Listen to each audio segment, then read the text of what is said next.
Oke, baiklah. Assalamualaikum warahmatullahi wabarakatuh. Apa kabar semuanya teman-temanku dimanapun Anda berada? Semoga selalu sehat dan juga selalu dilancarkan rezekinya. Amin amin ya rabbal alamin. Nah, di sini kalau seandainya teman-teman mendukung program pinjol dihapuskan atau dibubarkan, teman-teman silakan like video ini dan juga subscribe channel ini. Dan kalau seandainya memang tidak setuju pinjol dihapuskan atau dibubarkan di Indonesia ini, teman-teman juga boleh tidak subscribe dan juga tidak like video ini. Oke, karena saya mau mengajak teman-teman untuk selalu mensupport, mendukung channel ini, menggaungkan suara supaya pinjol cepat dibubarkan sama pihak pemerintah. Oke, amin amin ya rabbal alamin. Oke, langsung kita ke pembahasan. Nah, ini sebenarnya pinjaman online ini banyak sekali orang yang sudah terjebak. Bisakah dilunaskan sama pemerintah? Sebenarnya bisa-bisa saja. Oke, contohnya kemarin Bapak Prabowo melunaskan hutang UMKM dan para petani sudah dilunaskan sebesar 8 triliun. Oke, tetapi memang tidak seberapa dibandingkan hutang pinjaman online. Untuk sampai saat ini saja hutang pinjaman online, kalau teman-teman ingin tahu sebesar berapa, 700 triliun. Bayangkan, oke, akhir tahun 2024 kemarin hutang pinjaman online masyarakat Indonesia sebesar 700 triliun. Oke, jadi sebesar hampir mendekati setengahnya PDB Indonesia yang jumlahnya 2000 triliun. Sudah tidak masuk akal lagi perputaran uang di Indonesia melalui pinjaman online. Oke, tetapi sebenarnya pinjaman-pinjaman online itu sudah diatur sama OJK-nya, bahwasanya mereka diwajibkan untuk bekerja sama pihak asuransi. Oke, nah disinilah cara para OJK menyuruh pinjol-pinjol ini supaya tidak terlalu dirugikan. Kenapa? Bisa saja kalau seandainya orang terjadi galbay, resikonya sudah pasti itu seperti itu. Oke, orang pinjaman online ini membuka usaha, ini kan bisnis. Kalau seandainya terjadi banyak yang galbay, orang tidak mau bayar, gagal bayar semuanya hampir 50%, di mana cara menutupnya? Oke, nah disinilah OJK memberikan solusi kepada pihak pinjol supaya mereka bekerja sama pihak asuransi. Oke, nah jadi teman-teman semuanya saya akan jelaskan. Kalau memang memang Anda tidak mampu membayar lagi di pihak pinjaman online, mereka sebenarnya sudah di-cover sama pihak asuransi. Oke, nah mereka tidak tahu jumlahnya berapa, pihaknya sebesar apa. Misalkan seandainya hutang orang 100 miliar, bayangkan 100 miliar.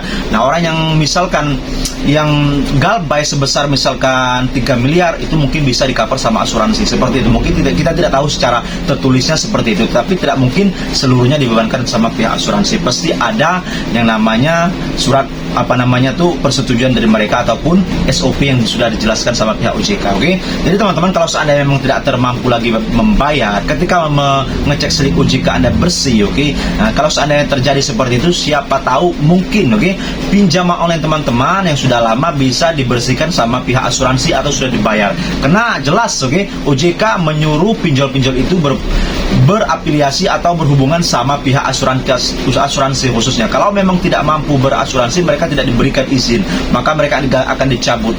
Kalau pihak pinjol tidak bekerja sama asuransi. Jadi teman-teman kalau seandainya memang tidak mampu lagi untuk bayar, apapun boleh buat, kerja sana kerja sini, memang tidak mampu lagi untuk membayar pinjaman online, ya sudah, apalagi mau dikata. Silakan galbaikan saja. Berarti memang teman-teman tidak mampu bayar secara tidak sengaja. Beda, kalau seandainya teman-teman punya uang, penghasilan ada besar, tetapi hutang pinjolnya tidak mau dibayar, itu namanya pinjolnya tidak mau dibayar, galbay secara disengaja. Berbeda, satu disengaja dan dua tidak disengaja, sangat-sangat jauh berbeda. Nah, ini saya mau menjelaskan kepada pihak teman-teman yang memang tidak mampu lagi untuk membayar berapapun jumlahnya. Mau 1 juta, 500 ribu, 2 juta, 5 juta, tetapi memang tidak ada uang untuk mengejar ketertinggalan pinjaman online seperti bunga ataupun dendanya. Jadi teman-teman tetap jangan panik. Kalau memang Anda punya hutang di pinjaman online besar, khususnya seperti Akulaku ataupun Kredivo, mereka memasukkan nama Anda memang benar, nama Anda ke by checking atau slip OJK. Kalau seandainya mau meminjam uang di KUR ataupun di bank, pasti Anda tidak bisa. Saya katakan tidak bisa karena mereka berhubungan langsung sama pihak otoritas jasa keuangan dan nama Anda bisa rusak seperti itu.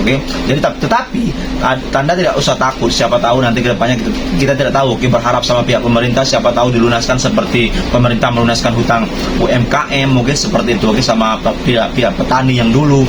Semoga saja seperti itu. Nah, harapan kita bersama-sama seperti apa? Harapan kita, khususnya saya pribadi, harapan saya tidak banyak-banyak. Harapan saya cukup bubarkan sajalah pinjol.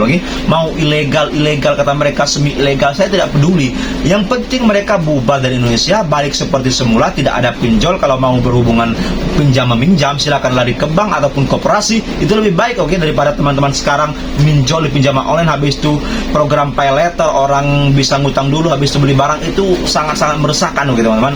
Banyak sekali sekarang orang pakai pay letter, tahu-tahu hutangnya sudah banyak numpuk, gaji tidak terpenuhi lagi untuk menutupi hutang pay letter ataupun pinjol. Ini sangat luar biasa. Bukannya tak sama semakin maju dengan adanya teknologi sekarang, tetapi masyarakat semakin terbebani, semakin psikologis terganggu, membuat orang stres. Dan kalau stres, siapa yang paling dirugikan? Kalau saat stres itu teman-teman, penyakit akan berdatangan. Makanya itu membuat orang semakin banyak orang sakit gara-gara pinjaman online dan judol juga, habis itu pay letter juga, oke. Itu membuat orang semakin banyak yang stres dan sakit, oke. Jadi teman-teman semuanya, kalau seandainya video ini bermanfaat, silakan share juga ke video ini ke teman-teman yang lain, semoga bermanfaat juga, oke. Ini saja, kurang lebihnya juga saya mohon maaf. Wabillahi taufiq wal hidayah. Wassalamualaikum warahmatullahi wabarakatuh. Terima kasih. Tetap semangat.